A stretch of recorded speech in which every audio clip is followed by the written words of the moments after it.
Boker Tov. Vous êtes fatigué ce matin? Ah non. Boker, oh, attends. Tov. Ezrat Hashem, bonjour à tout le monde. Nous sommes le 24 du mois de avril, Kav Dalet, du mois de Nissan, Shnat HaGeoula. On n'a pas encore fini, Ezrat Hashem, le mois de Nissan. La Geoula peut encore avoir lieu, aussi bien à l'échelle individuelle qu'à l'échelle nationale du peuple d'Israël, si Dieu veut, parmi les nations. Ezrat Hashem. Aujourd'hui, on étudiera la paracha de Kedoshim. On verra, même s'il y a déjà de l'an dernier, puisque ça fait un an, aujourd'hui à peine passé, que nous avons, grâce à vous, messieurs les techniciens, créé ce site, et à Jérôme Sanigou qui m'avait poussé absolument à aller dans cette direction, que je salue et que je remercie. Un bonjour aussi à tous mes amis qui nous regardent, bien entendu, de France et d'ailleurs. Et sans plus tarder, nous allons commencer deux lois, Sefer Hamidot de Rabbi Nachman de Breslev, et on attaque la paracha de la semaine, Be'ezrat Hashem.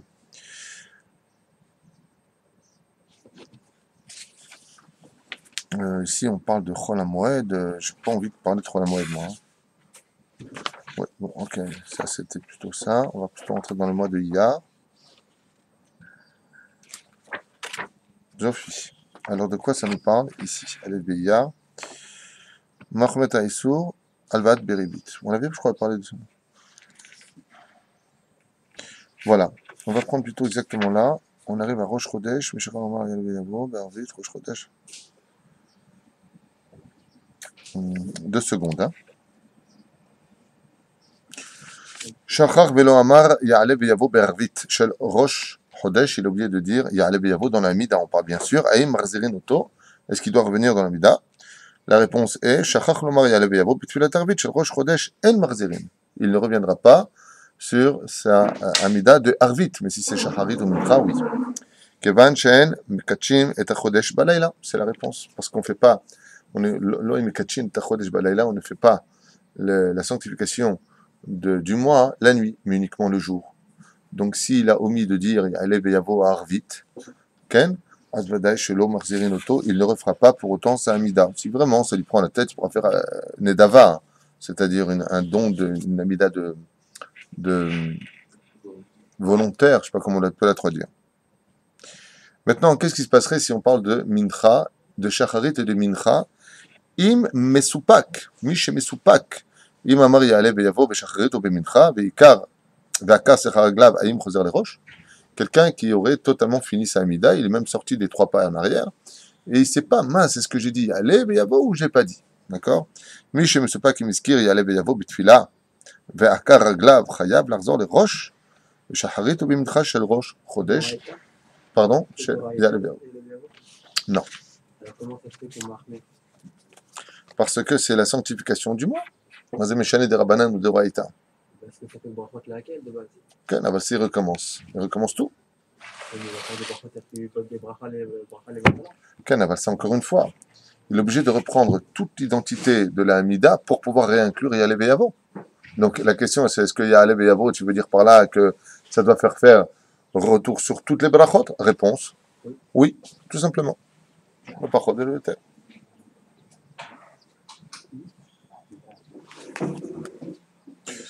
Voilà, on a fini pour le halachot.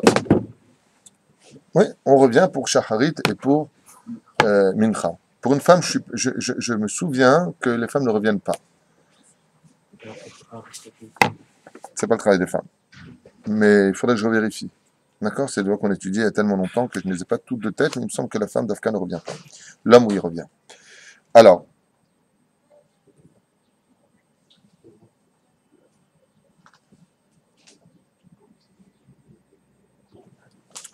on est toujours dans le char du Emet de Rabbi Nachman de Breslev, dans le Sefer Hamidot, Mishu Ish Emet Azai U Makir Be'acher, Im Acher Dover Sheker Imlo. Celui qui a l'habitude, dit Rabbi Nachman de Breslev, de ne dire que des vérités, sera quelqu'un qui arrivera très facilement à déceler si les gens avec qui il s'entretient sont des hommes de vérité ou s'ils mentent. Mishe Doverak Emet, celui qui a que de la vérité dans sa bouche, Rabbi Nachman, il dit, sache que cet homme-là, Dieu lui donnera la faculté de savoir quand il parlera avec quelqu'un, si cette personne est une personne sérieuse, si c'est une personne qui dit des bêtises. Donc on est vraiment gagnant quand on est un homme de vérité. Asiman shel sheker kshelo yashkimu alav rabbim ve'u mishlosha shakadosh baruch hu sonam. Donc il dit, le Siman, que quand une personne, quand à chaque fois, celui qui pense toujours avoir raison, et que la majeure partie des gens disent que non, il n'a pas raison, et il faut savoir, il dit à la fin que Vehu Mishlosha, il fait partie des 3 personnes que Akadosh Baruch Hu sonné, comme on l'avait dit hier. Euh, euh, si vraiment il y a des gens que Akadosh Baruch Hu déteste dans ce monde, ce sont les gens qui passent leur temps à mentir. C'est pour cela que, dans l'éducation des enfants, j'en profite pour vous le dire maintenant, il est impératif d'être extrêmement dur avec les enfants quand il s'agit de mensonges. C'est-à-dire qu'un enfant, il peut faire des bêtises, il a le droit de faire des bêtises, ce qu'il veut. Quand il s'agit d'enfants qui mentent, il faut vraiment punir. Quand tu dis punir, c'est pas lui casser un os, ce gosse, ce pauvre phrase de shalom. Il faut vraiment lui montrer que c'est grave. Parce que le mensonge, comme le vol, sont 2 choses qui sont comme 2 jumeaux dans ce monde. Car qui dit vol dit mensonge, qui dit mensonge dit vol. Donc il faudra faire quand même très attention à ça. Et ne pas laisser passer. Bon, écoute, c'est pas grave, il a menti. Non, non, c'est grave. Mentir, c'est grave. Il faut vraiment appuyer sur cela. Quand on était jeune et qu'on mentait, alors je sais pas comment c'était chez les autres, mais les Tunisiens, on prenait de l'arissa et on le mettait dans la bouche de l'enfant. C'est barbare. Ouais, enfin bon, j'ai fait ça à mon fils depuis, il m'en demande tous les jours. Il a adoré. Ça marche pas chez tout le monde, c'est pas une blague. Mais avec le mensonge, il ne faut pas laisser passer facilement. Il faut vraiment insister sur ce sujet-là avec un fils et lui dire, ou une fille, hein, que ça ne passera pas. Ça veut dire qu'on peut aller jusqu'à une bar mitzvah où il devait aller à la bar mitzvah. On l'a mis en garde, hein, pas du premier coup de ciseau dessus. Mais s'il passe son temps à mentir et qu'il ment, il faut mettre les points sur les i et le punir pour le marquer de cette situation qu'il ne faut pas qu'il mente dans la vie. On ne ment pas. C'est très très très grave dans la Torah. Et les parents ont la responsabilité de l'éducation des enfants. C'est pour cela qu'il est préférable d'avoir un fils qui parle la vérité qu'à d'avoir un fils qui ment. Et malheureusement, aujourd'hui, on est dans un monde de mensonges. Puisqu'on ne sait même plus si ce n'est pas les parents ou les enfants qui mentent. Voilà. La vérité vexe. La vérité vexe. On n'a jamais dit que la vérité ne devait pas s'accompagner de diplomatie. On peut tout à fait dire la vérité à quelqu'un tout en le respectant. Par exemple, tu ne veux pas aller chez quelqu'un, tu lui dire, écoute, la vérité, c'est pas que je ne veux pas venir. C'est que toi et moi, on ne s'entend pas. Je préfère ne pas arriver un jour de fête et prendre la tête avec toi. Mais par contre, en pleine semaine, tu sais que le Yom Tov, par exemple, il y a plus de Yetzirah et le Shabbat aussi. Quand on s'entendra mieux, quand on aura fermé certains points qui me sont encore, comment dire, existants comme une vase dans le cœur, alors on aura réglé ces points-là. Mais pour l'instant, je ne suis pas encore prêt. Ça se dit. Qu'est-ce qu'il y a?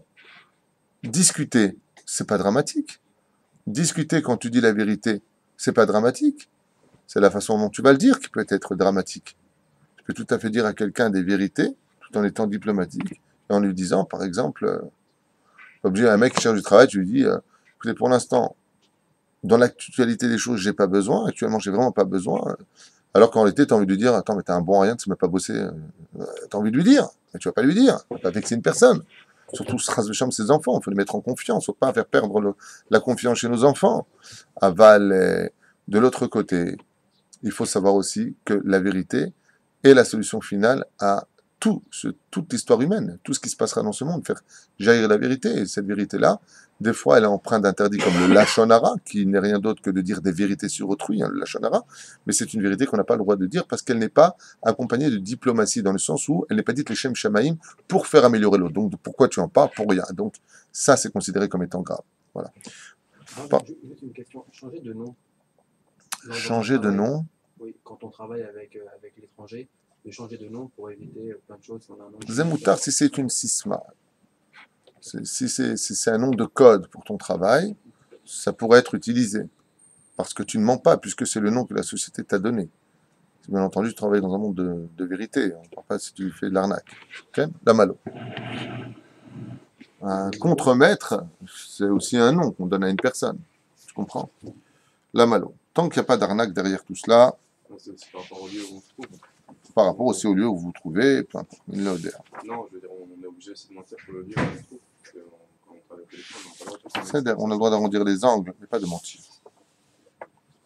Écoute, le problème des Français qui travaillent avec l'étranger, Français qui vivent en Israël avec l'étranger, c'est qu'ils sont. Bon, je vous rappelle de Mablin Eder, pardon? Ouais, ben Ezrat Hashem. Qu'est-ce que vous dites? Disons. Mais qu'est-ce qu'ils disent? Parashat Shavua et Parashat Kedoshim. La Parashat de Kedoshim, Rabotai, vient démarquer le peuple d'Israël par excellence, de façon absolument claire, nette et précise, entre Israël et les nations du monde. La raison pour laquelle nous avons, nous, le peuple d'Israël, le privilège d'être dit, entre guillemets, le peuple élu, non pas parce qu'on le veut nous, mais parce que Dieu nous a choisis, qui am segula atem lachem elokechem, vous êtes le peuple. C'est le remède des nations du monde, car vous savez que le peuple d'Israël n'est rien d'autre que l'éclaireur des nations du monde. Nous sommes celui qui rentre dans l'obscurité de l'histoire pour éclairer les nations du monde. Donc nous avons des mitzvot à faire, et pour être un éclaireur, il faut être un pisteur, quelqu'un qui connaît les chantiers de la vie, pour pouvoir accéder, Bezrat Hashem, à la connaissance et à la lumière qui apportera la rédemption dans le monde. Sur ce, vous verrez que dans la paracha de Kedoshim, il y a exactement, comme le rappelle le Baal HaTurim, 70 mitzvot. Pourquoi Dafka 70? Parce que on viendra éclairer à travers notre comportement et le respect de ces 70 mitzvot, les 70 nations, tout simplement, qui ont leurs yeux figés sur nous. L'opachot ve lo yoter. La Kedusha du peuple d'Israël est une Kedusha très particulière, parce qu'il s'agit ici non pas de respecter les commandements positifs ainsi que les commandements négatifs, mais la Kedusha veut dire se séparer, se scinder. Si vous observez bien, par exemple, les deux parachutes qui précèdent sont Aharemot, d'accord? Et une devant et une derrière. Donc Aharemot. Vous savez quoi Aharemot? Pas de parachute, autant pour moi. La paracha qui précède, c'est quoi? Et après, c'est Emma. Non. Aharemot, Kedoshim. Et pourquoi tu as besoin de me dire Aharemot, Kedoshim? Qu'est-ce que ça veut dire Aharemot en français? Parce qu'il y a une bisoutte Mehila. Hein? Après la mort. Après la mort, Kedoshim. Quel rapport? Alors, il y a deux façons de traduire. Petit 1, nous l'avons expliqué l'an dernier dans le Shiur, quand une personne part de ce monde, on lui dit Aharemot, Kedoshim est mort. Quand quelqu'un est mort, même s'il était rachat, Kedoshim. Pourquoi? Il n'est plus dans son corps, maintenant il s'est rendu compte de ses erreurs. C'est une âme qui a quitté ce monde, ne parle jamais de mal de quelqu'un qui est mort. Nekuda. Sauf si, bien entendu, cet homme-là a laissé encore des traces de ses enseignements supranégatifs. Il a enseigné que Shabbat c'était des bêtises, choses comme ça. Il marche, il n'y a pas de rachman d'abord pour lui. On ne parle pas de ça. On parle d'une personne qui n'était pas de sadique dans ce monde, il est parti de ce monde. La Torah nous dit Aharemot, après sa mort, Kedoshim, Kadosh, est mort, tu diras. On ne parle pas des gens qui sont morts. Premier pérouche très connu. Mais il y a un autre pérouche. Et ce pérouche-là, sur lequel je vais m'arrêter avec vous. Haremot, Kedoshim. Tu ne peux être Kadosh dans ce monde que quand tu es mort de ce monde. Ça veut dire quoi? Tu es mort de ce monde. Quand tu seras après cette situation d'être mort pour le monde matériel, en d'autres termes, ce qui contredira un peu la chassidoute, si vous comprenez bien ce que je dis. C'est-à-dire que quand tu te seras comme Baba Salé, qui refusait de manger de la soupe si elle était trop bonne, comme le Rabbi Nachman de Breslev, qui refusait de mâcher, qui avalait directement pour ne pas sentir le goût de ce monde, pour atteindre le niveau de Kadosh. Être quelqu'un de Kadosh, en hébreu, veut dire séparer, scinder, replier sur lui-même. Donc la paracha de Acharemot vient te dire Kadosh. Quand tu es capable d'être mort, en d'autres termes, pour le monde, quand on parle du monde matériel, c'est pas d'être antimatériel, mais ça veut dire loin des tahavotes de ce monde, des envies de ce monde, loin de tout ce qui peut éloigner un homme de l'étude de la Torah. Cette personne-là va se considérer comme étant mort pour les plaisirs de l'argent, de la femme, de la musique, de tout ce qui entreprenait, tout ce qui pourrait entreprendre dans la vie d'un homme, l'envie ou le message d'être un homme qui dit qui fait ce monde, eh bien, on lui dira tout simplement B'siat Adishmaya, Haremot Kedoshim.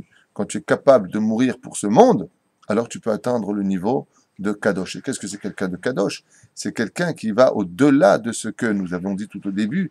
Je ne viendrai pas simplement faire ce que la Torah me demande de faire ou ne me demande pas de faire, mais je vais faire au-delà de cela. C'est un niveau qui est extrêmement élevé puisque j'irai même m'interdire ce que la Torah m'a permis de faire. Vous comprenez la différence? Comme Baba Salé, par exemple, qui était un homme extrêmement kadosh, comme le rabbi de Lubavitch, par exemple, qui était un homme extrêmement kadosh, quand tu perds tes dents, tu peux mettre un dentier, ou tu peux même mettre des bridges, tu peux mettre des fausses dents. Non. Le rabbi n'a jamais réparé, ni mis de dents. Il a perdu ses dents, il les a laissées telles quelles. Nish'ar beshelo.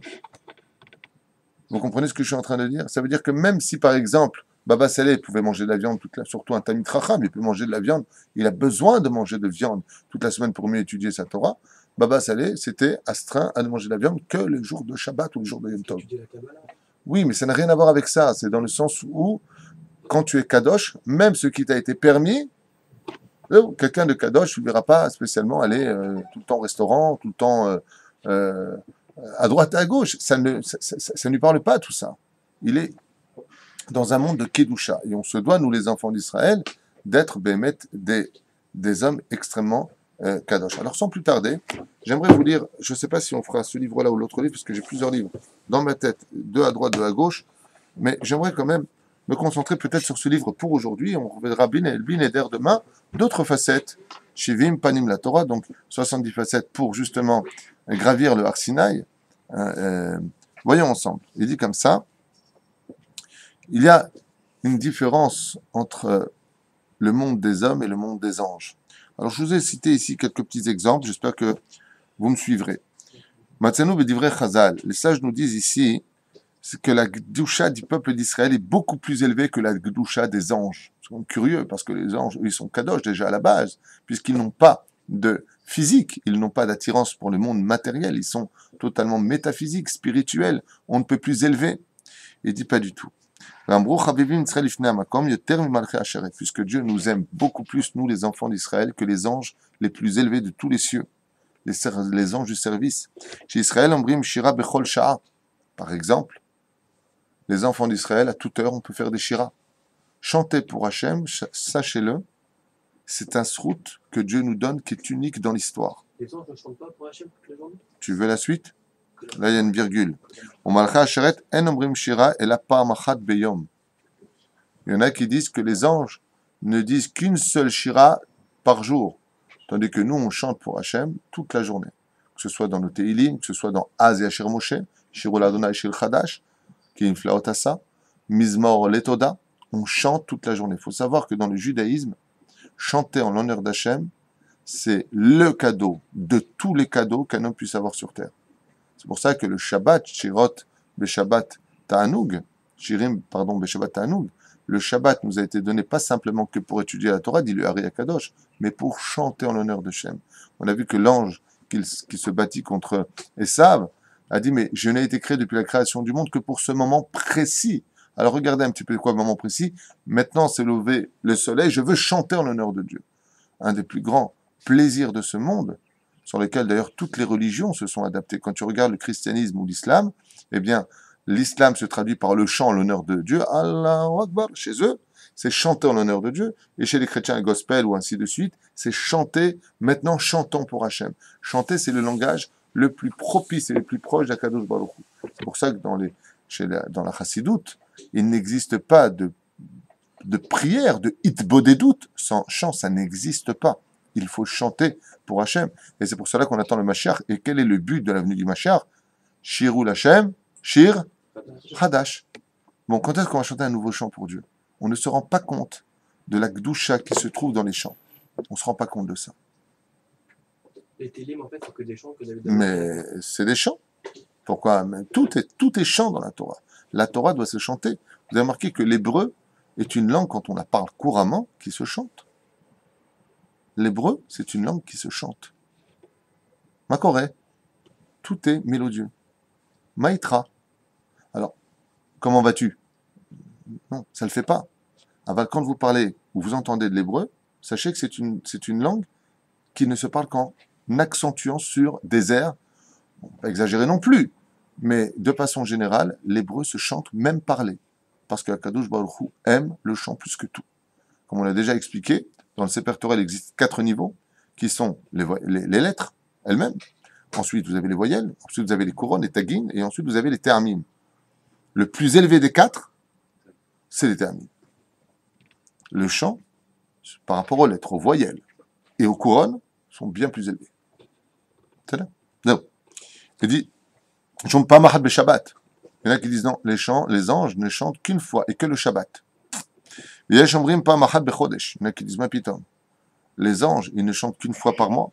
Il y a Shambrim, Pa'am Beshana. Il y en a qui disent, les anges ne chantent qu'une seule fois par an.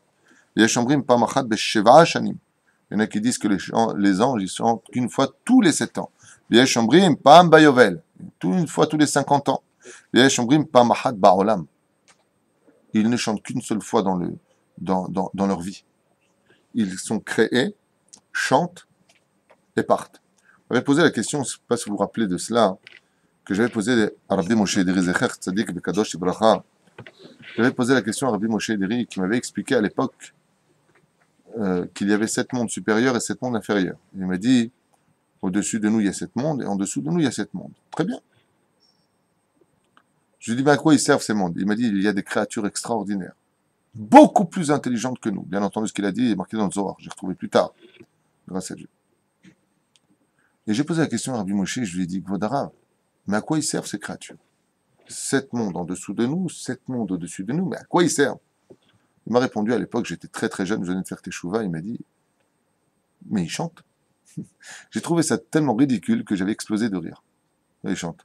Alléluia. Ah, ils chantent. C'est stupide. Non, c'est pas stupide, c'est le Icar. Rabbi Nachman, il dit, quand tout est bloqué, pour ceux qui nous écoutent, parce qu'il y en a qui me disent des fois, ouais, mais j'étudie la Torah, je fais. Rabbi Nachman de Breslev, il dit, quand tout est bloqué, lève les pieds du sol et chante. Pourquoi tu danses? Pourquoi tu lèves les pieds? La banque m'a appelé, je suis viré de chez moi, j'ai plus d'argent, j'ai plus de santé, j'ai plus de vie, j'ai plus rien. Et tu dis, c'est le moment de danser. Tu vas atteindre Hachem, parle en chantant. Truc de fou. On arrive, la mer s'ouvre en 12 ponts, on a les Égyptiens qui nous courent derrière, tout se referme. Qu'est-ce que tu fais en ce moment? Tu te reposes, tu réagis, tu réalises. Yashir Moshe, Ouvne, Israël, c'est tout ce que tu as à faire, chanter. Ouais. Et tous les enfants d'Israël ont atteint le summum de la Simcha, ça s'est traduit par chantons vis-à-vis d'Akadosh. Quelqu'un de Kadosh, c'est quelqu'un qui chante. Bien entendu, hein, pas du Barry White. Non. C'est quelqu'un qui chante en l'honneur d'Hachem. Lui, tu peux être certain qu'il est Kadosh. Pourquoi Kadosh Baruch Hu, il a une. Enfin, je sais pas si on n'a peut-être sûrement pas la réponse, mais pourquoi pour lui ce serait si important le chant en lui-même? Pourquoi le Limud Torah ne serait pas plus important que le chant? Mais le Limud Torah ne va pas sans le chant. Tu es déjà venu au collège ici? Oui. Ça hurle et ça chante toute la journée. Donc c'est indissociable. La Marav Papa, ouais, ça chante, toute la journée ça chante. On le voit peut-être avec même le Beth Amikdash. S'il n'y avait pas les Lévim avec les. Mais absolument. L'entrée qui mène à l'intérieur du Beth Amikdash, c'était les 15 marches de parvis. Et ces 15 marches étaient occupées par les Lévi'im qui jouaient toute la journée. Il n'y a pas de Beth Amikdash sans chanson. Quand Nebuzradan a ramené ces millions de Juifs qui descendirent vers la Babylonie, les Lévi'im se sont sectionnés les doigts pour ne pas utiliser les kelim du Beth Amikdash. Le chant appartient à Dieu, c'est un trésor divin. Le chant appartient à Dieu. Je dis souvent dans les maisons, quand il y a beaucoup de tristesse et quand il y a beaucoup d'angoisse et de rasra, je dis souvent, ouvrez les fenêtres, laissez rentrer la lumière et mettez de la musique chez vous.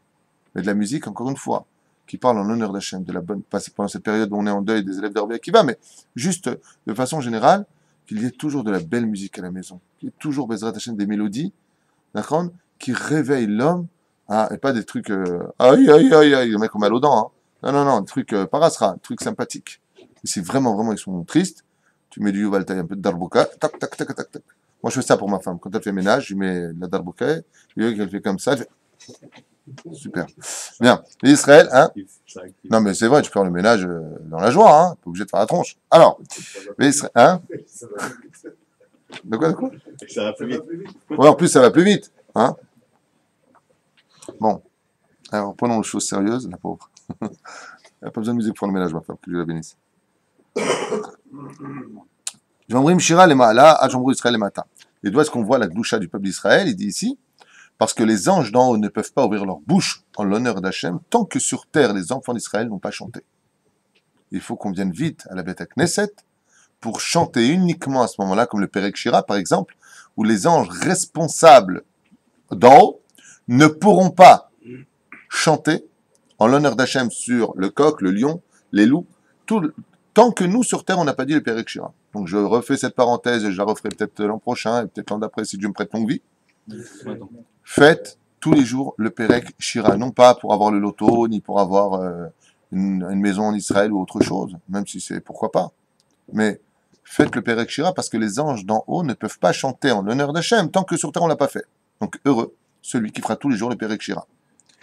Ou Bagmara Bechagiga, Beyad Yud, Bedaf Yud Dalet, il y a marqué là-bas, Kolem Vayam Nivrahim Alche Asheret, Minahar Dinor, Veombrim Shira. Là-bas, la Gemara nous dit, tous les jours, il y a des gens qui sont créés, dans la Gemara, là-bas de Chagiga. Et pourquoi ils sont créés? Oui. Uniquement pour chanter. Dieu crée des musiciens, des chanteurs. La Gemara nous dit, tous ces anges ne sont créés que pour chanter en l'honneur d'Hachem. Vachakar Mbetelim. Et une fois qu'ils ont chanté, qu'est-ce qu'il fait?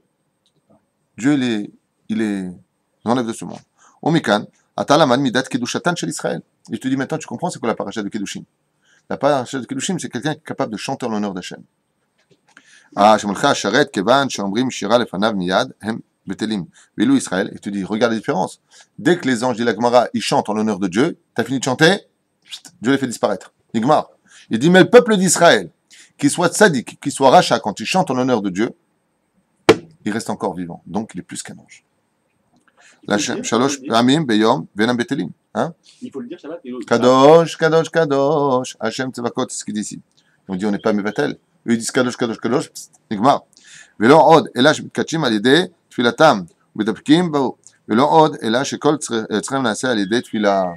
Surtout que nous, on sait que, par exemple, les anges, ainsi que le peuple d'Israël, tout le rapport que nous avons avec le Créateur du monde passe par le domaine de la prière, qui est Karon, et la prière se chante.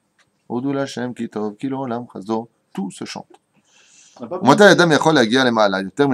dit ici, pardon autant pour moi. On n'a pas besoin de le dire, même Shabbat, on va chanter en l'honneur d'Akadosh Baruch Hu. Quand on chante, c'est forcément en l'honneur d'Akadosh Baruch Hu. Il faudrait... Non, parce que quand tu es dans la prière, oui, alors c'est mimélé. Mais Ah bah. Shabbat, faudrait le dire. Les enfants venus, on chante en l'honneur d'Hachem ou si on chante des chansons de Shabbat, forcément c'est en l'honneur d'Hachem. Un jour, j'ai une connaissance, une bonne connaissance comme ça, un monsieur qui m'a dit j'ai écrit une chanson en l'honneur de Dieu. Attends, il a une voix un petit peu spéciale, ce monsieur. Même au métro, il n'aurait pas fait fortune, quoi. Et c'est pas une blague, il a une voix, bon. Et il a inventé, donc il a écrit des paroles. Alors j'ai dit bon, on va écouter Shabbat Kodesh. Et c'était comme ça, Shabbat, Shabbat Kodesh, Shabbat, toute la chanson. Shabbat Kodesh. Eh ben j'ai été jaloux de lui. J'ai dit bon, ça va pas loin. Shabbat, Shabbat Kodesh, Shabbat, Shabbat Kodesh, Shabbat, Shabbat Kodesh, en chantant. Voilà, j'ai écrit des chansons, super. Mais je peux vous dire que quand lui la chante, il a mis tout son potentiel dedans et il le fait de tout son cœur. Allez, va y aller, nous, qu'on puisse atteindre ce niveau-là. Ce n'est pas la quantité des mots, la façon dont on va chanter, mais lui, il a dit j'ai écrit en l'honneur d'Hachem. Shabbat, Shabbat Kodesh, Shabbat, Shabbat. Non, puis je crois qu'il y a 2-3 mots derrière, je ne me rappelle plus, mais je me rappelle que ça m'avait un peu choqué et j'avais beaucoup apprécié ce qu'il avait fait parce que c'était vraiment sorti du cœur. Et c'est là-dedans souvent qu'on voit que les plus grands trésors se trouvent, dans la simplicité de l'esprit quand on atteint le summum de la volonté divine, soit chanter en l'honneur d'Hachem. Oui. Les chanteurs de chassidé qui vont tout compris. Un excellent métier. Nachon, si tu veux. Enfin, je sais pas. Oui, on va pas rentrer là-dedans. Donc on lui dit, comme c'est marqué dans Ktubot, quand est-ce qu'un homme peut atteindre ce niveau-là si élevé? Eh bien, le jour où Be'ezrat Hashem, il arrivera à se tuer dans ce monde, c'est-à-dire quoi se tuer dans ce monde, s'éloigner du monde de la matière pour pouvoir Be'ezrat Hashem, comme Rabbi Udanassi, on avait vu là-bas, qui avait dit à la fin de sa vie, j'ai mes 10 doigts et jamais je n'utilisais un seul de mes doigts pour moi. Tout ce que j'ai fait dans ce monde, c'est alors que ces murs étaient faits de feuilles d'or. Tout ce que j'ai fait dans ce monde, je ne l'ai fait que pour toi et en ton honneur Hachem. Et ainsi donc, on l'appellera Rabbeinu Akadosh. Donc on voit qu'on peut avoir des murs d'or. La seule question, c'est pour qui tu les as fait, pourquoi tu les as fait. On peut être un homme Kadosh, comme l'enseigne le Rabbi, ainsi que Rabbi Nachman de Breslev et tous les autres Hasidim dans ce kivoun-là, dans cette direction-là. C'est qu'on peut tout à fait être un homme extrêmement Kadosh et vivre dans l'opulence, tant que cette opulence est au service de la Torah, vraiment. Quand on met Torah, mais on dit sur les caméras chers. Bon, on passe ici. On arrivera à une deuxième mitzvah qui est Ve'afta le re'acha kamocha. Et là, Bémet, on va rentrer dans une dimension, si vous voulez bien. Il est marqué comme ça. Il est marqué dans Baba Metzia, à la page 62, Amoud Aleph, en haut. Il est marqué à propos de Ve'afta le re'acha kamocha. Alors, c'est pas là-bas que c'est marqué ça. Et là-bas, il y a un dit où entre Rabbi Akiva et les Chachamim, à savoir, Ve'afta l'ereacha kamocha, zeklal gadol batora. Et là-bas, la Gemara nous dit, tout simplement, que la marloquette est comme ça, Shnaim shayu malchim bamidbar, deux qui marchaient dans le désert. Ou bien des had mehem kiton shel maïm. On va dire qu'il y en a un qui avait une cruche d'eau, une bouteille d'eau, d'accord? Il y en a deux qui marchent dans le désert. Ils ont une bouteille d'eau, d'accord? Im shotim shneem metim. Il n'y a pas assez d'eau pour les deux. S'ils boivent tous les deux, ils mourront. Donc, ils ont bu, tous les deux, mais ils mourront. Shamim le explique le chol echad. On sait car l'eau ne suffira pas pour les deux. Mais par contre, s'il y en a un seul qui boit, il pourra survivre et avancer jusqu'à la ville. Mais l'autre mourra. Veim shote echad mehem, megia leshuv. Darash ben Betora, qu'est-ce qu'il a répondu? Il a dit, Mutav shishtu shneem veyamutu. La déa de Ben Betora, dans la Gemara, est de dire, dans un cas pareil, mieux vaut que les deux personnes boivent chacun un tout petit peu et meurent ensemble, qu'il y en a un qui boit et l'autre qui voit l'autre en train de crever. Qu'est-ce qu'il a à dire Rabbi Akiva à propos de la misa de Ve'afta le'reacha kamocha, tu aimeras ton prochain comme toi-même? Qu'est-ce qu'il a répondu? Zeklal gadol batora. Donc pour Rabbi Akiva, d'après vous, il pense comme Ben Betora ou comme notre déa? Hein? Ve'afta le'reacha kamocha, zeklal gadol batora. Pour Rabbi Akiva, aimer son prochain, c'est toute la Torah. C'est toute la généralité de la Torah. Eh bien, bizarrement, regardez. Il dit pourquoi? Il dit parce que c'est horrible de boire. Toi, tu vis et tu vois ton prochain en train de mourir devant toi. Il est marqué Ksheba Rabbi Akiva, Ad Sheba Rabbi Akiva, et jusqu'à ce que soit venu Rabbi Akiva, et qu'est-ce qu'il a dit? Vechai achicha veimecha. Il a cité un pasuk de la Torah, il est marqué Vechai achicha, nachon, aimecha. Alors, traduisons-moi le verset de Rabbi Akiva qui a été utilisé ici. Vechai achicha imecha. Et vivra ton frère avec toi. Oui, mais c'est pas ça qu'il voulait dire, lui. C'est marqué Vechai. On s'arrête. Achicha. Traduisez tel que je viens de le dire. Vechai ani. Achicha, c'est toi. Immecha, avec toi. Donc Rabbi Akiva, qu'est-ce qu'il dit? D'abord, Vechai, d'abord toi. Après, Achicha, c'est le verset qui le dit. Donc pour Rabbi Akiva, si vous êtes deux dans le désert et qu'il y a où je bois et je vis, ou alors je te donne à toi et je prends moi et on meurt tous les deux, selon Rabbi Akiva, qui a enseigné Ve'afta le'reacha kamocha, tu aimeras ton prochain comme toi-même, c'est toute la généralité de la Torah. Rabbi Akiva, il te dit ouvertement, pas du tout. Celui qui a sa bouteille, il boit, et l'autre, il crève. El malasot. Pourquoi? Il y a marqué dans la Torah, il se base sur la Torah qui dit Vechai, achicha, imecha. D'abord tu vis, charité bien ordonnée. C'est ce qui fait du passou de la Ben, j'y arrive. Tu as bien raison de le lire, tu as raison. C'est une Gemara très intéressante. Baba Mitzia. Et la réponse, il dit comme ça, le fils de Rabbi Akiva, Im tzarech adam lidog kodem lechayav, ketzad yochal lekayem mitzvat, ve'afta le'reacha kamocha. Tout le monde pose la question à Rabbi Akiva, il dit, comment toi tu peux nous enseigner dans ce cas-là, tu aimeras ton prochain comme toi-même, alors que tu es en train de dire qu'en fin de compte, je m'aime tout seul. Ah, ça va pas. Imken est faux. Il faut chez Rabbi Akiva, ce trait adadé. Et donc on voit que Rabbi Akiva, il se contredit complètement. D'un côté, tu nous dis, tu aimeras ton prochain comme toi-même, c'est le cas de toute la Torah. Donc comme toi-même, tout comme toi, tu aimerais bien boire, tu dois aimer l'autre, donc tu dois lui donner à boire. Et alors que dans la Gemara, Mefourash, il dit pas du tout. S'il y a deux hommes dans le désert, Adam, il dit. Non, il y a quand même un cédère par rapport à ça. C'est d'abord toi, il y a ensuite. La Gemara, elle dit qu'il se contredit, toi tu dis non. Ah d'accord. On n'engage que lui. No colosko. Il dit, ouvertement, il dit, citré, d'ivré, Rabbi Akiva, citré adadé. La Gemara te dit directement, Rabbi Akiva se contredit complètement. Tu dis, ve'afta le'reacha kamocha. Comme toi, tu dois aimer l'autre. Donc, donne de l'eau à l'autre, comme toi, tu aurais voulu prendre de l'eau. Il dit pas du tout. Vechai, achicha, imecha. Imach. Quoi? Mais si on donne de l'eau à son prochain avant soi-même. Pas à son prochain. Il aurait dû dire comme Ben Betera qui dit, je bois la moitié, tu bois la moitié, on meurt tous les deux. Mais peu importe si ça sert ou pas. Il y a des halakhot qui sont comme ça. Si on vient, on te dit, comment dire, tue-le ou je te tue. Il y a des lois pour cela. Tu comprends? Il y a un cédère. Il faut d'abord s'aimer soi-même pour pouvoir aimer son prochain. C'est un peu Oui, mais quand on n'a pas la contradiction. L'homme est kabel. On n'a pas la contradiction. Bon, vous voulez pas la suite de la Gemara parce qu'on a pas mal de chomères à faire. Bah oui, je vous raconte pas des choses pour vous. Bah alors, Yaakov. C'est un suspense ou pas? Redis-le-moi en chantant, s'il te plaît. On va pas du suspense, demain. Veshamati metartzim. Qui m'a chamé Rabbi Akiva, ve'afta le'reacha kamocha, zou klal gadol batorah. Est-ce que vous lui dites Rabbi Akiva, tu aimeras ton prochain comme toi-même, c'est ça toute la Torah. וזהו תלמוד תורה שחייב אדם ללמד את חברו. Il ne parle que de spiritualité, Rabbi Akiva. C'est ça tout le klal de la Torah. C'est pas le klal de la vie. Quand Rabbi Akiva, il te dit quoi? Ve'avta l'ereacha kamocha. Il faut comprendre que les divrei Rabbi Akiva, ce n'est pas sur le monde de la matérialité, mais uniquement le monde de la spiritualité, comme par exemple, si l'on vient à annuler l'étude de sa propre Torah pour faire teshuva à d'autres personnes, pour aller mettre les tefilines à d'autres personnes, pour aller dans un bureau enseigner la Torah pour que les gens fassent teshuva sur le cheshbon de sa Torah à lui, ça c'est Rabbi Akiva qui te dit annule spirituellement pour les autres. Oui, va aller chercher pour les amener dans le peu de lumière qui est chez toi, oui, mais quand il s'agit de la vie elle-même, il y a des versets, tu te dis Rabbi Akiva qui n'est pas d'accord avec Ben Betorah. Il dit, ma putain, d'abord tu vis, après tu aides les autres.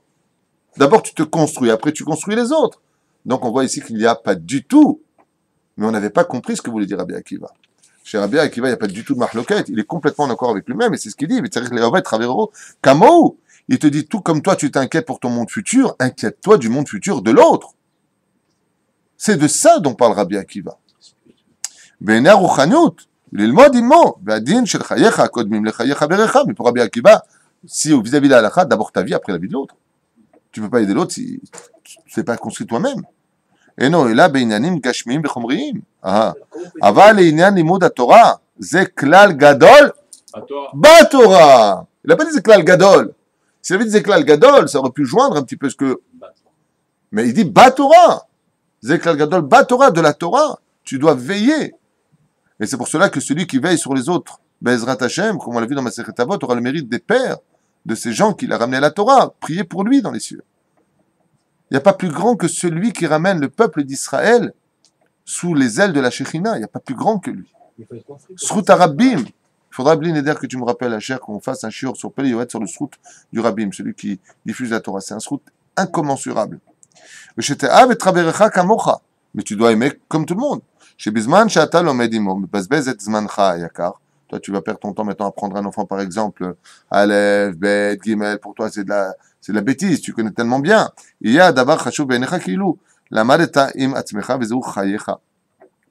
Et c'est le verset qui veut dire, dans ce cas-là, comme on pourrait comprendre, tu feras venir avec toi vivre ton prochain et non pas dans le monde de la matérialité. Comme c'est marqué là-bas. C'est pour ça que de l'autre côté, et il y a aussi une autre notion à prendre à propos du verset de Ve'afta l'ereacha kamocha selon la déa de Rabbi Akiva, puisque la magnificence de ce verset vient nous apprendre qu'il y a un Elohim en chacun de nous. C'est-à-dire que, comme vous le savez tous, si Dieu s'éloignait une fraction de seconde de nos membres n'existeraient plus sur place. Donc automatiquement, quand un membre faute, Dieu s'éloigne de ce membre tombe malade. La maladie vient expliquer qu'il y a une absence de spiritualité profonde dans ce monde. C'est pour ça que le membre ne réagit plus. Il peut être malade. Lama, parce que ce membre a ou fauté, ou un tikkun, ou un gilgoul précédent de je n'ai pas les comptes divins. Mais il y a un problème avec ce membre. Donc, quand un homme vit, s'il vit, c'est que Dieu est avec lui. Comme je vous l'ai déjà dit une fois, à un séminaire à Los Angeles, une personne qui avait fait apparemment beaucoup de mal autour de lui est venue me voir après un cours et m'a dit: est-ce que moi j'ai le droit à la tchouva après tout ce que j'ai fait? Il m'a parlé un petit peu de sa vie, c'était un peu dramatique. Et je lui ai dit oui, il m'a dit ouais, mais ça c'est vous qui le dites. Donnez-moi une preuve. Je lui ai dit si tu respires encore, c'est que Dieu t'attend. C'est que tant que Dieu est en toi, c'est qu'il t'attend. S'il n'était plus en toi, il ne t'attendrait pas. Ouais, des fois on faut tellement loin que même Pharaon, regarde, il a voulu à la fin faire tchouva. Je dis oui, c'est pour ça que Rabbi Eliezer dit qu'il a survécu, qu'il est parti devenir roi de Nineveh. Même Pharaon, le rachat qui a tué 300 enfants par jour, il a eu le droit à un retour, puisque on le reverra à l'époque de Yona, roi de Nineveh, faire teshuva. Donc tu vois bien qu'il n'y a pas de désespoir, quoi qu'on ait fait dans sa vie. Ah, super et tout. Mais ça veut dire quoi cette phrase? C'est marqué explicitement dans le verset. Ve'afta, tu aimeras, l'ereacha, même le ra. Reacha, ça veut dire ton prochain, ton ami. Mais dans le mot ami, il y a aussi le mot ra. Kamocha. Kamocha, ça fait quoi comme gematria? 86. Ça veut dire que si tu n'es pas capable d'aimer un autre juif, c'est que tu n'es pas capable d'aimer le Kamocha qui te fait vivre chez toi.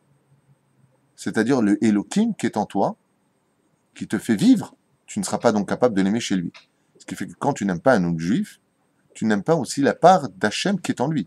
Donc, en annihilant ton amour pour un juif, tu annihiles automatiquement L'amour d'Hachem. C'est pour cela que la gematria du mot, le compte numérique de Ve'afta l'ereacha kamocha, c'est la même gematria de Ve'afta et Hachem Elokecha.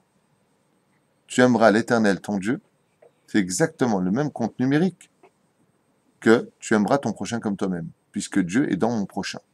C'est pour cela que les élèves de Rabbi Akiva ont exterminé le nom d'Hachem par leur manque de sincérité et d'amour qu'ils avaient l'un pour l'autre, pour la simple et bonne raison, c'est qu'ils ont cassé le nom de Dieu en deux, comme l'a fait Amalek. C'est pour cela que le mot Ahava fait 13 en Gematria, chez moi, 13 chez l'autre. Donc, si je réunis mon amour au sien, ensemble, nous faisons 26. Donc, c'est uniquement à travers l'amour du prochain, c'est-à-dire la Avatrina, même si je n'ai pas de raison de l'aimer, mais d'aimer uniquement le juif parce qu'il est juif, pas parce que tu as du mérite, parce que Ata Yehudi, Aniyorevotra. Alors, grâce à cela, je suis capable de mettre le 13 dans le 13, j'obtiens 26. Du mot Echad, la Ardou du peuple d'Israël, fait aussi Gematria Ahava. Donc, on arrivera à cette connotation. Là, ce que vous allez apprendre, c'est très sympathique. On va parler des Kilaïm, puisqu'on parle aussi des Kilaïm, on parle de beaucoup de misot, 70 misot dans la paracha de la semaine. Je voudrais prendre des petits feuilletons, hein, ça vous intéresse? Des petits feuilletons comme ça. Et là, ce que vous allez entendre... Une preuve, il faut prouver l'amour. Alors, on peut aimer des personnes, on peut aimer tout le monde, mais pas pour autant aussi être des fois karov, des personnes qui peuvent... Et des fois, l'amour peut s'exprimer par l'éloignement. Comme je t'aime, je ne veux pas perdre ton amitié, je préfère qu'on s'éloigne. Mais ce qui compte, l'amour, c'est pas peace and love, je t'aime. C'est pas ça l'amour. Aimer le peuple d'Israël, c'est par exemple, je vais t'expliquer comment ça s'exprime. Tu sais qu'une personne à côté de toi, elle n'est pas bien, bah, tu prends vite un télim, tu fais des télim pour lui, c'est une preuve d'amour. Tu n'es pas obligé de venir le voir, ça va, tu sais que je t'aime, n'oublie pas que je t'aime. On n'est pas des débiles. L'amour va s'exprimer par le fait que comment tu peux manger ton steak alors qu'à côté, l'autre, il n'a pas de quoi manger. Ça veut dire que, souvent, je prends l'exemple, vous avez certainement entendu ça dans maintes et maintes cours, mais je prends souvent l'exemple où on reconnaît vraiment les personnes, c'est au volant. Pour les personnes les plus calmes, dès qu'ils sont au volant, tout de suite, pitbull. Incroyable. Ouais. Ben, le vrai amour, tu pourras le tester où? On en avait parlé, je crois, il y a quelques mois seulement. Tu es une marcheur pour te garer, t'as un mec qui vient qui prend ta place. Alors moi, je te pose une question, parce que ça t'est arrivé et tu m'en avais parlé. Imagine que maintenant, dans un parking, t'attends une place. T'es comme un fou. Tu viens faire marche arrière, une voiture se gare et prend ta place. Franchement, qu'est-ce que tu fais? Aujourd'hui? Non. Non, à l'époque. À l'époque. Je suis pas content. T'es pas content, tu vas l'exprimer. Et je vais l'exprimer. Je dois faire ma machine à coudre. Non. Bon. Tu le déchires. À l'époque, Bon. Imagine maintenant vraiment que tu es pressé et un mec Routspan te prend ta place. D'accord? Comment tu réagiras? Mal. ouais, Tu peux le dire. Ouais. Bah dis-le, on dirait que t'es venu, ça me paraît tout simple celui-là. Il a du mal à le dire. Ouais, t'as du mal. Maintenant, le mec qui sort de la voiture, c'est moi. Rien à voir. Bon, Khabab. C'est Et des scouts et Shliayo. Pourquoi? Parce qu'on a une amitié qui est sincère, parce qu'on s'aime vraiment, on est une belle Kila, on a une belle famille. Et donc, on a tous de l'amitié l'un pour l'autre. Et même si c'est pas moi, si c'est David ou Chaim ici présent ou Jacob, ah, comment ça va, tu vois? Et lui, qu'est-ce qu'il va te dire? Non, ma pitom, prends la place. Je t'avais pas vu, excuse-moi, Bémet, je suis pas Routspan. Je pensais simplement que tu allais partir. Enfin, un peu teubé, mais, peu importe. Mais tu verras que dès que tu connais la personne, moi, j'ai eu ça une fois, en bas des voiliers, là, il y a une place, d'accord? Maintenant, il y a deux voies. Je sais pas pourquoi, en Israël, il y en a qui croient que 2 voies, c'est pour une voiture. Ils n'ont pas encore compris que 2 voies, c'est bon pour 2 voitures. Et donc, je viens pour m'engager, puisqu'il y a une voiture qui tournait autour du rond-point. Donc, en France, c'est priorité à droite, mais en Israël, c'est celui qui est dans le rond-point qui a la priorité. Très bien. Donc, moi, je commence à peine à m'engager sur la voie de droite, alors que la personne qui arrive est sur la voie de gauche intérieure. Qu'est-ce que tu veux chez moi? Et la personne commence à klaxonner. Ouais, c'est un Français. Donc, il klaxonne comme ça, pas content du tout. Et moi, donc, je fais à ce moment-là, gentiment, je lève les mains, je suis sur ma voie, t'es loin en plus de moi. Et la personne baisse la tête. Et de... petit tout! Comment ça va? Très content! Il faut qu'il se travaille sans le juger, parce qu'on a tous des défauts. Mais il faut qu'il se travaille sur l'amour du prochain. Il aurait fallu que si ce ne soit pas moi, il ait la même réflexion. Pourquoi moi, tu me dis, ah, tu étais énervé à l'instant, tu n'étais pas me bouffer. Pourquoi d'un coup, parce que tu m'as reconnu que cet homme a beaucoup d'estime et d'amitié pour moi, D'un coup, tes nerfs ont disparu, tu es capable de me sourire et de tendre la main.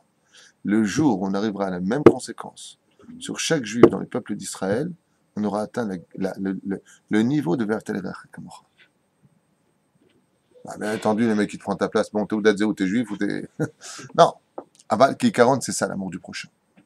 Alors, maintenant, ce qu'on va apprendre, on a encore 10 petites minutes sympathiques à partager ensemble sur la paracha de la semaine, petit feuilleton comme ça.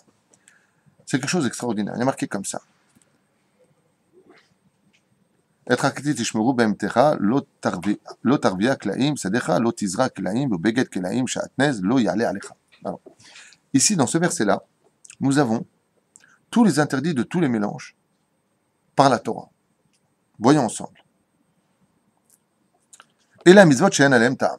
Voici des lois qui n'ont pas d'explication rationnelle pour le peuple d'Israël. Ce sont des chukim, des lois immuables, incompréhensibles pour nous. Ne pas mélanger les espèces. Voilà. Kegon klaim, vehi gzerat hamelech. Ici, c'est un décret divin, tu ne peux pas comprendre. Tu n'as pas le niveau pour ça.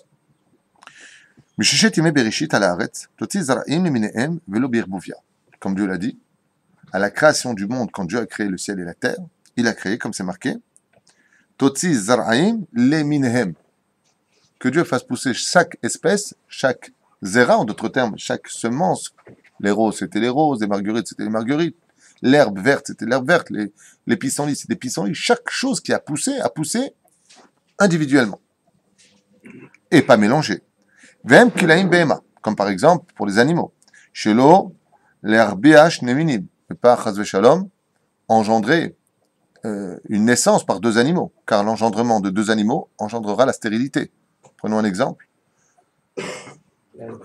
L'âne, exactement, l'âne et la jument, ensemble, vont créer un animal non créé par Dieu qui s'appelle le mulet. Et le mulet est un animal stérile. Tu ne peux pas avoir d'enfant, parce que tu as mélangé des espèces, tu as donc arrêté l'évolution des espèces. Le mulet est un animal qui est fort, il a la force, la hauteur du cheval, mais il a l'ossature de l'âne, qui est l'animal qui a les os les plus durs de tous les animaux de la création du monde. Donc cet animal restera donc, en d'autres termes, impuissant. Donc en mélangeant des choses, sache que de façon physique, tu arrêtes la croissance des choses. Très bien. Et regardez pire que cela encore. Quels sont les chiens les plus dangereux du monde? Les pitbulls, ce sont des mélanges d'espèces. Une fois, une émission sur comment les pitbulls ont été créés, ce sont deux mélanges d'espèces. Un stable, je ne sais pas quoi. Terrier, je me rappelle. Et ça crée des animaux qui sont anti-nature. Les chiens aboient, le pitbull n'aboie pas. C'est anti-nature. Sa morsure atteint au centimètre carré plus de 800 kilos. Au centimètre carré. C'est un animal qui est hors norme. Pourquoi? Parce qu'il n'est pas naturel. Tout ce qui n'est pas naturel, tout ce qui sort du contexte de Elohim, de la nature, Gematria Elohim, est hors norme, ne va pas. Et Dieu nous a mis en garde contre cela. Ne fait pas de mélange dans ce monde. On a donné une anti-nature aux bovins. On a donné, vous vous rappelez l'histoire des vaches qui mangeaient la vache folle? On appelait ça la vache folle. On lui a donné son anti-nature. On lui a donné de la viande à manger à de la vache, mélangée dans de l'herbe. Il l'a consommée, ça crée une maladie. La vache folle. Et elle a contaminé les hommes. Pourquoi? C'est pas dans la nature des choses. Ne mélange pas les choses. Regardez bien, c'est très intéressant ce que vous allez apprendre. Shelo l'Isra Yachad, Shne Min Ezraim. Comme par exemple, même pour labourer, ne serait-ce qu'on ne met pas un âne avec un taureau, parce que ce n'est pas la même force. On ne mélange pas, par exemple, deux espèces quand on vient pour les semer. Kilaim Begadim. On ne mélange pas le Shatnez, l'Isfor, Chaver Tsemer ou Pishtan. Il ne faut surtout pas les mélanger. Non. Le Ramban, quand même, dans sa magnificence et son esprit si élevé, nous gratifie de ses connaissances en nous expliquant un degré extraordinaire du pourquoi de ces interdits. Ça vous intéresse? Vous voyez ce qu'il dit Ramban, très intéressant, vraiment. En mer Ramban, Nachmanide, Ta'am le Yisur Sha'asar Hashem Beklaim. La raison pour laquelle Akadosh Baruch Hu Ishtabar Shemon La'ad nous a interdit les mélanges d'espèces. Ki kol davar shebara Akadosh Baruch Hu be'olamo. Car sache que tout ce que Dieu a créé dans les mondes et dans ce monde, que ce soit des plantes ou que ce soit des animaux, ou n'importe quoi dans ce monde, lechol ehad ve'ehad, yesh bo koach ve'mazal, le ma'ala ou malach amimune alav. Chaque chose dans ce monde appartient à une étoile précise, a un mazal précis et un ange dont la hiérarchie est précise, qui vient d'une sphère supérieure précise. Tout est parfaitement synchronisé. Comme le dit la Gemara, même un Sefer Torah est dépendant de son mazal pour savoir où est-ce qu'il atterrira, dans quelle synagogue. Si c'est un bon mazal, il ira dans une synagogue où on ne parle pas. Si c'est un Sefer Torah qui n'a pas un bon mazal, il ira dans une synagogue où on parlera. Et donc les lettres spirituelles s'envoleront. Et donc nous dit le Ramban, Velachen kol min vamin, ou chativa bifnei atzmo. C'est une situation comme dans l'armée. L'armée de l'air, l'armée de terre. Tout est parfaitement ordonné par le Créateur du monde, où chaque herbe dans ce monde a un ange qui le frappe, dit la Gemara, et qui lui pousse, qui lui-même reçoit un ordre de l'ange supérieur, qui appartient à un monde bien précis. Vechol amarvev et adevarim. Il te dit dans ce monde, si tu as le malheur de mélanger les espèces, chatnez, les zraïm, les animaux, Nikra shemervev atsura shekavara kadosh baruchu. Tu viens de créer une guerre dans les mondes. Tu viens de créer une guerre dans les mondes. C'est que les anges qui dirigent par des fils bien précis chaque élément, chaque espèce sur Terre, se retrouvent donc avant, chaque fil descendait tout droit, il n'y avait aucun nœud. Et là, en faisant par exemple des kilaïm sur Terre, des espèces de fruits ou autre chose, qu'est-ce que tu viens de faire? Tu viens de prendre les fils qui étaient parfaitement droits et tu en as fait des nœuds. Tu viens de bloquer tous les mazalot dans les cieux. Tu viens de renverser le monde d'en haut. Et toi, dit le Ramban, tu ne le vois pas. Mais là, on ne va pas manger des... Écoute la suite. Veo mevatel monea otomalach militkayem tafkido. Et tu empêches l'homme, l'ange dans le monde d'en haut, de faire son travail. Pourquoi? Parce que l'autre ange d'à côté qui a été mélangé, il rentre dans la vie privée de la hiérarchie de l'ange qui était juste à côté. Donc les anges sont en guerre. C'est à moi, c'est mon truc. Rebbeinu Shalom. Il y a des guerres dans les cieux. Oh, c'est Shalom Bimurmav. Fais la paix dans les cieux. Dit le Rambam. Kilaim Pirusho Menia. Il dit, mais c'est Kilaim. Kilaim Pirusho Menia. Tu veux dire quoi le mot Kilaim? Kalem veut dire arrête. Kalam. D'accord? Cesse les choses. Il te dit Menia ici. C'est Menia. Il traduit le mot Kilaim par le mot évite ce genre de choses. Veziouf Chotmo Shel Hamelech. Et quand un homme mélange les choses, il a pris le sceau du roi et il a complètement barbouillé la signification des écrits du roi des rois. Kilaim begadim, ou, comme par exemple, prenons le Chatnez.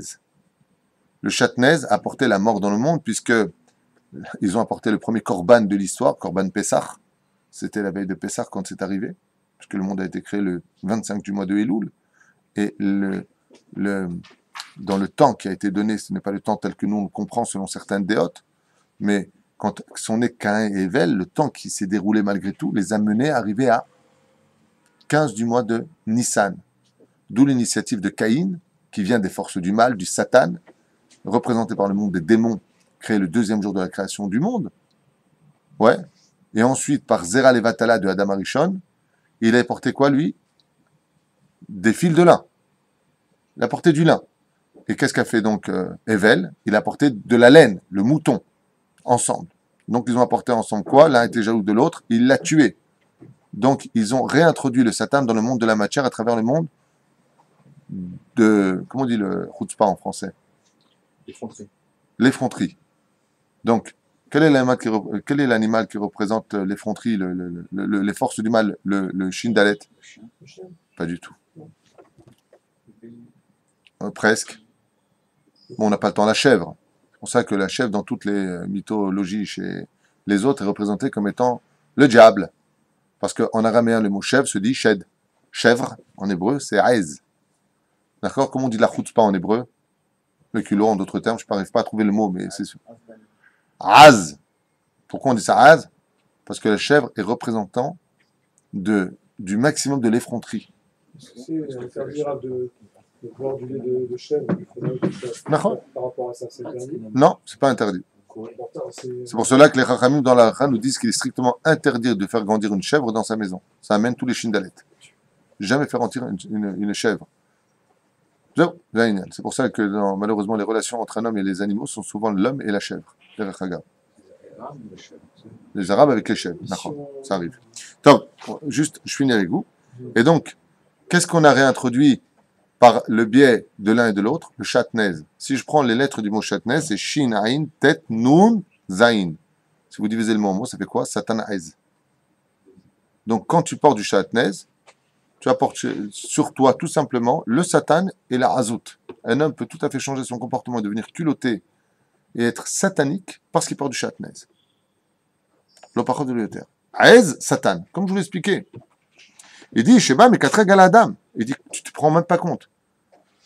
Les démons et le satan, quand un homme porte du shatnez, l'accusent toute la journée en disant, il porte notre vêtement à nous. Toi, tu nous appartiens. Parce qu'il porte du shatnez. Un mélange de lin et de laine. Nous, on ne voit pas. Et il donne de la force aux forces du mal dans ce monde, Almish et Lové Shatnez, de faire de lui ce que eux ils veulent. C'est-à-dire qu'un homme peut devenir rachat parce qu'il porte du shatnez. Vous vous rendez compte? Quand tu ne connais pas une personne qui est devenue nerveuse, c'est pas ce qu'elle a, vérifie ses vêtements. Tout de suite, le Ramban vérifie ce qu'il porte. Apparemment, il a du shatnez. Il a les forces du mal qui ont dit, ah, tu as ouvert une dimension vers cela.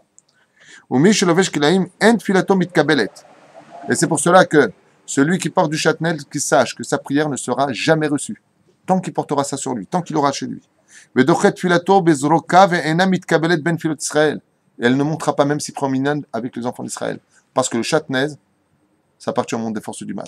Tout comme le vêtement du Kohen Gadol aide la prière à monter vers le ciel, tout comme le shatnez empêche la prière de monter. C'est pour ça que c'est une halakha de vérifier quand vous achetez des vêtements. Si ce n'est pas chez les Charedim, regardez, il y a une étiquette vérifiée. C'est une halakha d'aller vérifier que ce vêtement ne porte pas de shatnez. Et souvent, il y en a ici et dans les parmontures, dans les épaulettes et les parmontures. Très souvent.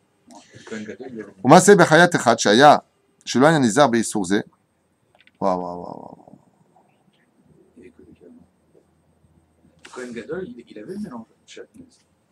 Oui, parce qu'il est dans un 8e monde. Il est plus dans le monde de la nature, il est au-dessus de tout ça. 8e monde, on a le droit de porter du shatnez quand on est Kohen Gadol. Pour la simple et bonne raison, c'est qu'il appartient au monde du 8, tandis que tous les interdits appartiennent au monde du 7. Tout comme on allumait le feu dans le Beth Amikdash le Shabbat pour faire le Koban Moussaf. Tov. Il y a un jour un homme qui était donc Chayat, comme on dit Chayat Tofer, nous aidez-moi, Chayat, couturier.